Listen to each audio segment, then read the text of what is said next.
Hello friends, my name is Lakin and welcome back to my channel. I hope you are having a fantastically whimsical day, and if not, hopefully this video makes your day just a little bit better. So today we're doing hopefully the first of many discussions about a book where we sit down like we're in a book club and discuss one of the latest books that I've read. And this one is a book that I need to talk about. I need to kind of blurt out and digest everything that I just read. So let's go ahead and grab our books and dive into today's little book club discussion.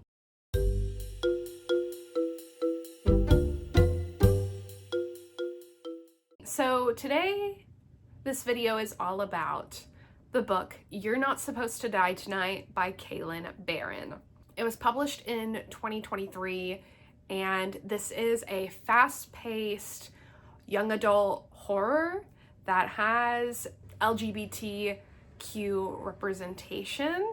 And I've read from Kalynn Bayron before. This is not the first time I've heard of her. I've read Cinderella is Dead. I've read This Poison Heart, and I'm currently in the middle of reading the sequel to The Poison Heart.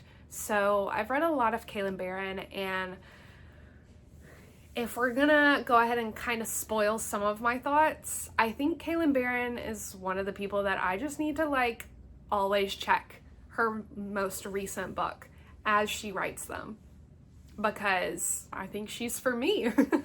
So this book has been on my radar and on my TBR for a while, and I don't know why I kept pushing it off. I just was always like, no, now's not the time. There's something else I was wanting to read, but I was always super intrigued by the cover and just the whole premise in general. It was just very intriguing. So I don't know why it took so long, but I'm glad I finally, as I was scrolling through Libby trying to figure out what I was gonna read, clicking on the available now so I don't have to wait for a hold, this book just jumped out and I was like, yeah, sure, let's go ahead and actually listen to this.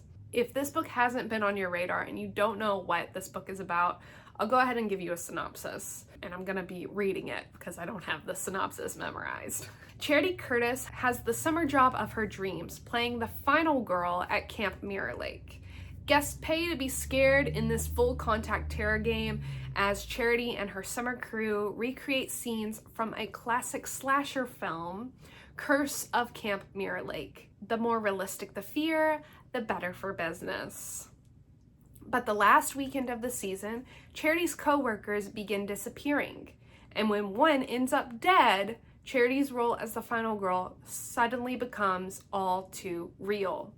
If Charity and her girlfriend Bezzy hope to survive the night, they'll need to figure out what this killer is after. Is there more to the story of Mirror Lake and its dangerous past than Charity ever expected? So that right there, if that doesn't hook you, I don't know what does.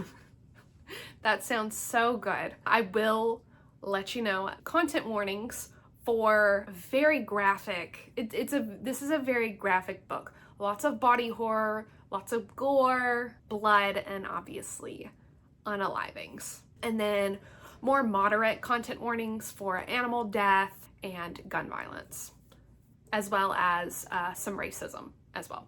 So if you can handle those content warnings, if those aren't triggering for you, hopefully I got everything so you won't be surprised by anything that comes up. Hopefully those content warnings cover it all. Let's go ahead and get into my actual thoughts, and once we discuss my thoughts, we're gonna discuss some other people's thoughts and what they thought of the book, so you don't just hear my side of the story. So I listened to this book on audiobook, and I kind of listened to it all in one shot while I was at work, and the tone setting in this book was perfect. I felt so tense throughout this story, and it did a good job ramping up the tension, where at the beginning you're like, some stuff is off, but we're having a grand old fun time. But then as things keep happening, you're like, ugh, your toes are curling, and you're like, you want to look away, but you're also peeking through your fingers in a normal slasher movie. So it was a very fun, enjoyable time, but also kind of like a lot of slasher movies. The big bad didn't necessarily make a lot of sense. Very confusing. So we will discuss spoilers later, but for right now, without going into spoilers, the big bad that's specifically surrounded by a lot of owl imagery, it felt like they were trying to go the supernatural route, but not fully wanting to dive into that supernatural route. And because of that, it just like was kind of sitting on the surface, and it was very confusing, had a lot of questions, and those were the parts of the story that kind of like pulled me out, if anything did, being like, what? That doesn't make any sense. So there was some parts that I was like, I don't understand what's going on, but I'm gonna actively choose to not think about it too much. I'm gonna actively choose to turn my brain off and just enjoy the emotions that this book is churning up within me, and just kind of getting sucked in, essentially kind of just feeling how I would feel if I was watching like Scream or the Chucky movies or movies like that. The ones that are scary movies that are kind of scary, but also not too terribly terrifying, because I am kind of a baby when it comes to slasher movies. So it was kind of like, you know, if you don't think about it too much, but I also think that like you shouldn't have to forcibly turn off part of your brain to be able to enjoy a book. You shouldn't have to do that. So I feel like this book would have been stronger if they had just gone in either direction, either pulled the trigger and just made it supernatural and like kind of dove into that element of it, or if they just like had that be a story, but that wasn't actually the real case. And instead we got this weird muddy middle. There were a couple plot twists that I saw coming, but I didn't know exactly how they were going to come. I just could tell that, okay, I feel like this is going to happen, but I don't know how it's going to happen. So it was still, I still did get a few twists and turns here and there, which were fun. I especially really enjoyed whenever it was going from happy-go-lucky, this is a camp, this is a game, none of it's real, to like when they actually start to realize that, oh wait, this might actually be real, and just like feeling the immediate tone shift of like within these characters' brains of like, they're the ones doing the scaring, they're the ones pretending everyone's being chopped up and served on the serial killer platter, but then realizing that they were actually on that platter and things like that. So I think like the dynamics of the characters were done really well, and the relationship between Charity and Bezzy was really solid, and I loved seeing that and how they stayed together and stayed strong with each other. Charity just in general was a super fun protagonist to be in her brain, because she kept reminding herself, you know, I'm the final girl, like I'm going to do this. And even though we could tell that she was very scared, she wasn't allowing that fear to overtake her, even though sometimes some of the things that she was doing was like, don't go in there, what are you doing? But again, that's just fun horror shenanigans. But the ending, oh my goodness, that ending, I feel like that ending is you're either going to love it or hate it. There's no in between. And I feel like a lot of people, and before I get into like other people's thoughts, I will say that like looking at the reviews, a lot of people were like, I was enjoying it until that ending. The ending ruined it. The ending wasn't what I wanted, yada, yada, yada. So that ending is super polarizing, but it is gut-wrenching. Oh my goodness. I did not see that ending coming at all. Like I kept Like, once the book ended, I was like, is that it? That's not it, right? No, surely, no.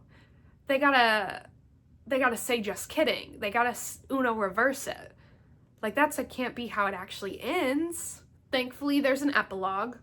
And so I do strongly recommend reading the epilogue. I do kind of, like, it's a little bit of a personal pet peeve of mine when books have epilogues, and it's kind of like a crucial epilogue. Like, I feel like this book, it kind of is. Like, the epilogue is the actual ending of the book. And so, like, it just always kind of annoys me when it's like, okay, that's the end of the book. JK, here's another chapter. When you could have just had that chapter in the book and that be the ending. I don't know. It's just the way books are written. I feel like if you have an epilogue and a prologue, it should add and enhance the story and not feel like it's a crucial necessity to read those. I say that when I always read them anyway. Like, I'm not gonna, if I get a prologue or an epilogue, I'm gonna read them. I don't know. It's just, I guess the thought of, like, some people not reading this epilogue, it's like, okay, but you didn't really finish the story. You need to read this epilogue to finish the story. But yeah, that ending, oh my goodness. That ending is the main reason we can't just have a spoiler-free review here. We gotta talk about stuff. We gotta unpack it.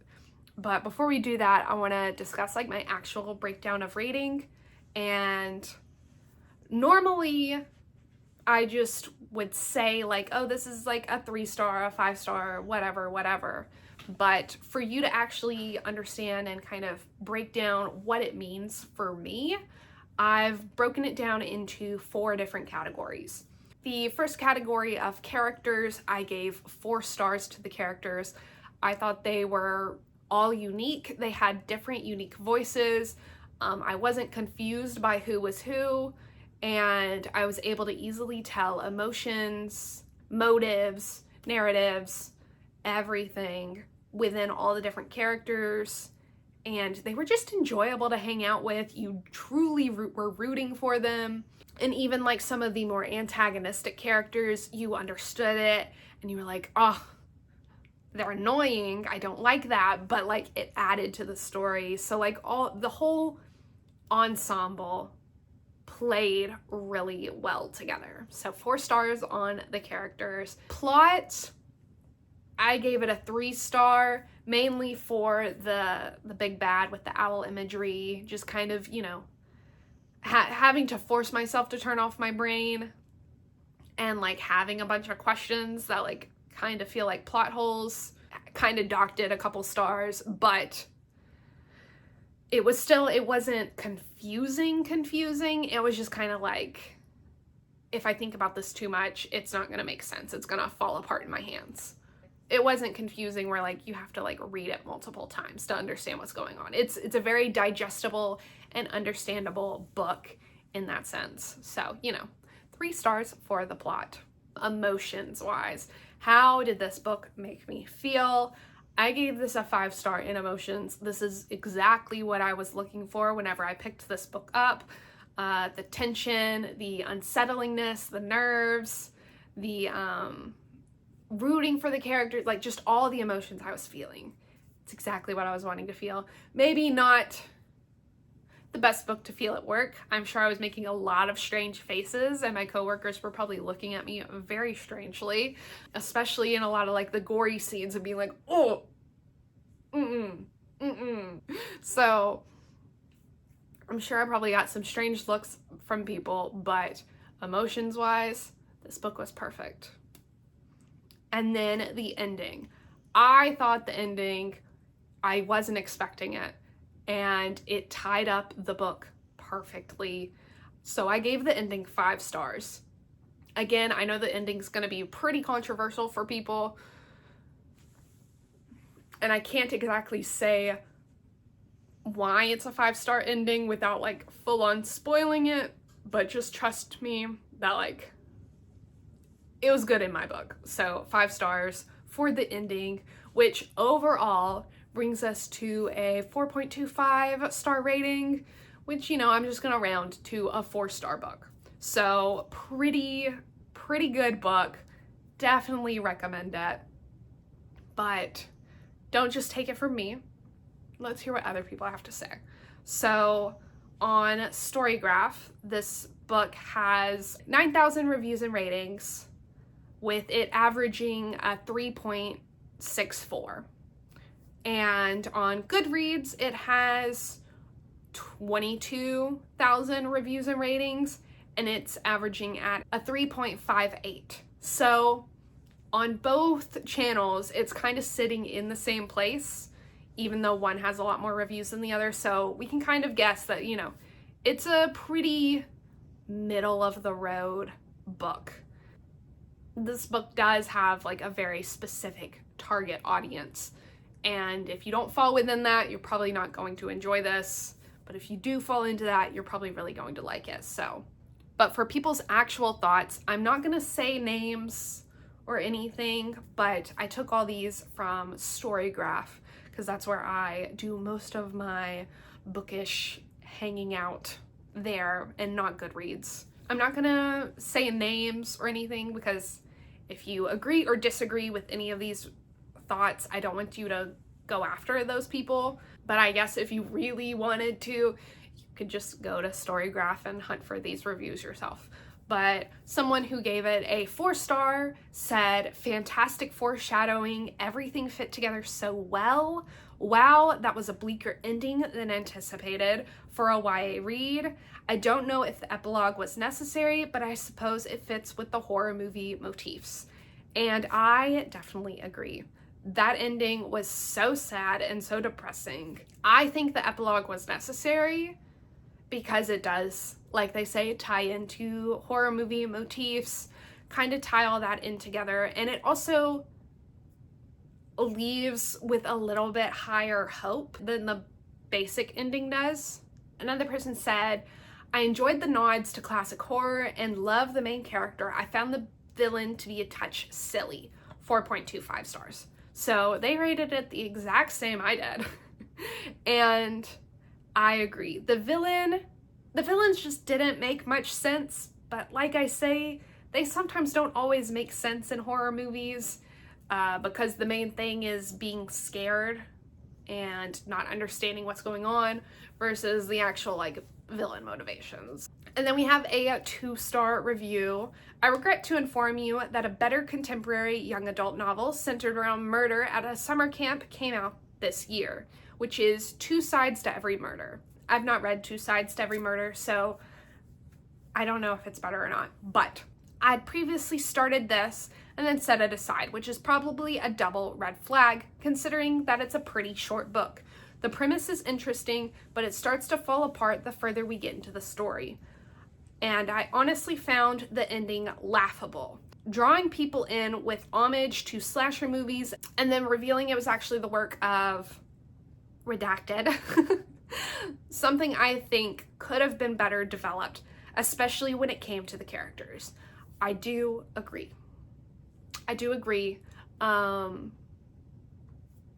It seems like the good reviews and the bad reviews all kind of have a similar of the villain was not the strongest. And like I said, I've never read Two Sides to Every Murder, so I can't truly compare the two stories of how similar or which one's better.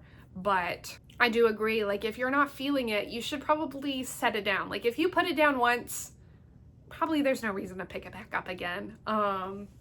Especially if the book is pretty short. Especially if the book is easy to get through and things like that. So another 3-star review was, it was fine. It was good, fine, good. It's right down the middle for me. It would have been a great movie. Book-wise, there wasn't enough lore and there wasn't enough actual action. It's a bit confusing here and there, and I pretty much called the twist near the end.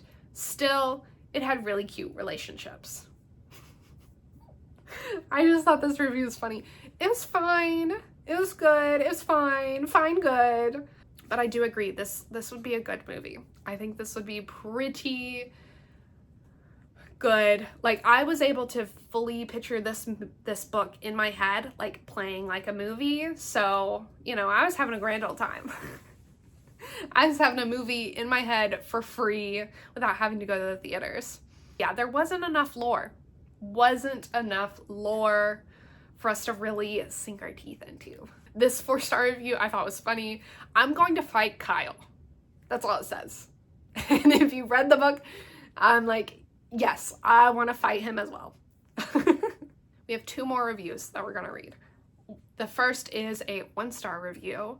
This is bad, rushed, bland, and unoriginal. If you're into tongue clicking, throat clearing, and swallowing sounds, though, maybe listen to one of the worst audiobooks ever recorded. I listened to the audiobook. I'm not saying this person's wrong. I'm just saying, when you're having a good grand old time, you're not thinking about other things. But if you're not having a good time, if you're listening to an audiobook and it is boring and you're not enjoying it, you do hear every mistake. So maybe there are a lot of tongue clicking, swallowing noises, but again, I was in my own little bubble watching this movie for free in my head, so I was not hearing the worst audiobook ever. And then our 5-star review. YA thriller, the concept of the camp is interesting. Storyline had one predictable twist if you're a fan of thriller/horrors. I love the other twists throughout the story, and the second half had me on the edge of my seat. Fast pace, and love the diversity of representation, amping the characters. Please, and then they say, please make sure to read the epilogue at the end. Again, I agree. You need to read the epilogue. And speaking of the epilogue, we should just go ahead and get into spoiler thoughts. We're gonna have a big spoiler button here. So as long as that's up here, we're gonna be discussing all spoilers. So you have been warned. But this ending, the fact that Charity dies, what? I was expecting, like, the whole time, like, as it's happening, I'm like, no, she's not actually gonna be dead. She's gonna, when she gets thrown into the water, she's gonna survive somehow. She's gonna come up for air. No, she, like, flat out died. Thankfully, in the epilogue, she comes back, and it's not in, like, a weird retcon way, which I appreciate. It made sense for the story and the little bit of lore that we got, but the main lore within the Owl Society and how the more bodies and the more blood that is spilled on this ground, the stronger you get, and that's how so many politicians and movie stars have climbed their way to the top, but yet somehow the society is failing and crumbling and is, like, about to disappear. It doesn't make sense. And then you have the guy who owns this camp, who's making this, like, business about scaring kids based off of the real camp that was actually there, that was hidden, and the movie that happened so long ago. And yet he tried and failed to get into the Owl Society. But why was he an old man? He said he did that when he was a teenager. Why did he wait so long? Why did he wait till he was, like, old and crusty to get all this power? Because he had been running this, like, thriller scare camp for, like, years. So it didn't make sense why he was, like, slowly killing people off, and then, like, now was the time to amp it up, and how, like, he was amping it up at the same time that the Owl Society was amping it up, but they weren't together. It was just very confusing. It didn't make sense why, like, the main thing is, why is the Owl Society falling apart? Why is the Owl Society crumbling? But yet they have all this power and ability. Like, they've essentially had, like, senators and celebrities within their ranks. So, like, you would think people would still be coming and they would still have, like, a thriving secret society, but they didn't. I will say that I called Kyle being a bad guy whenever he started being, like, whenever he was being super duper scared. I don't know why, but as soon as he was being as big of a scaredy cat as he was, and as soon as he, like, was left with the girl that they had, like, rescued, with, like, who was, like, half sacrificed, I guess. I don't know how to say it. As soon as Charity and Bezzy left her with him, I was like, oh yeah, she's done for. They're not actually calling the ambulance. The ambulance is not actually coming. So I did call that, but I did not see that he was going to, I didn't see how he tied in. I knew that he did tie in, but I wasn't thinking about how he actually tied in. And the same with the manager or the owner of the camp. I knew that he was sketchy and creepy and stuff like that, but I didn't know exactly how he was gonna tie into stuff. So that's what I meant whenever I said, like, I could see twists coming, but I didn't know how they were gonna come out.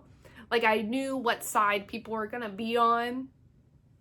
I called who was trustworthy and who was not, but I didn't know, like, how it was gonna happen.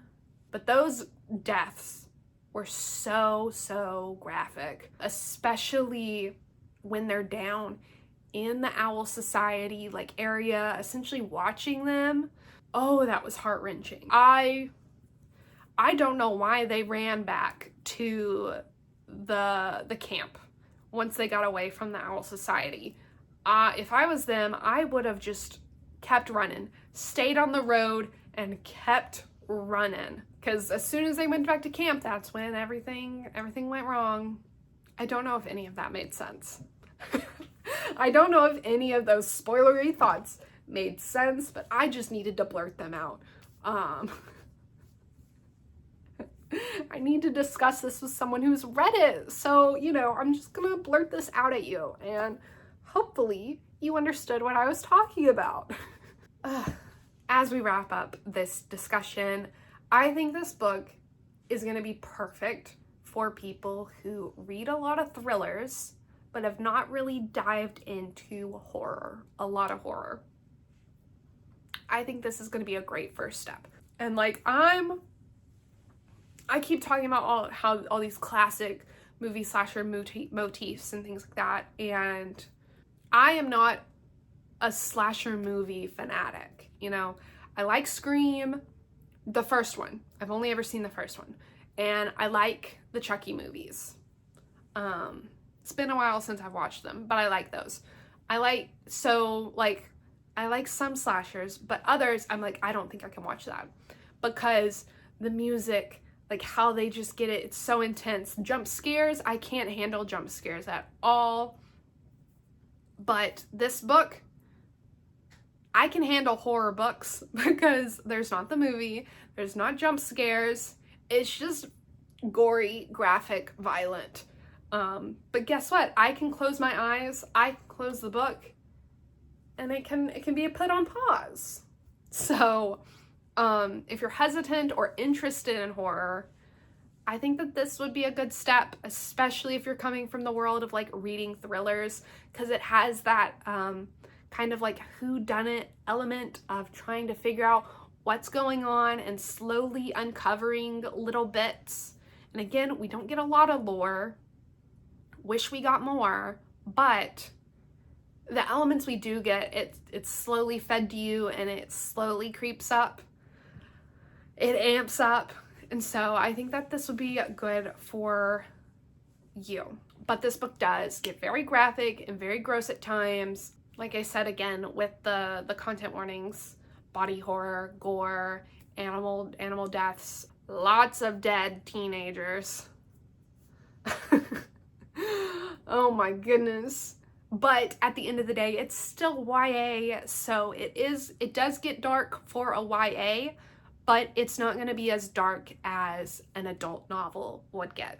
So it's not going to be on the same level. I still view it as a very much enjoyable entry point. Thank you so much for letting me talk about it, because I need to discuss it. I'm so glad I could talk about it with you. that is it for today's book club discussion.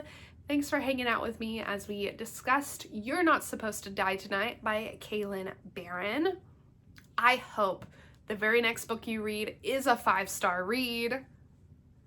Let me know your thoughts on if you've read this book or if you're going to read this book, and we can continue this discussion, spoilery or not, in the comments down below. And don't forget to like and subscribe so you can come back and join us in this little book club of ours. See you next time. Bye!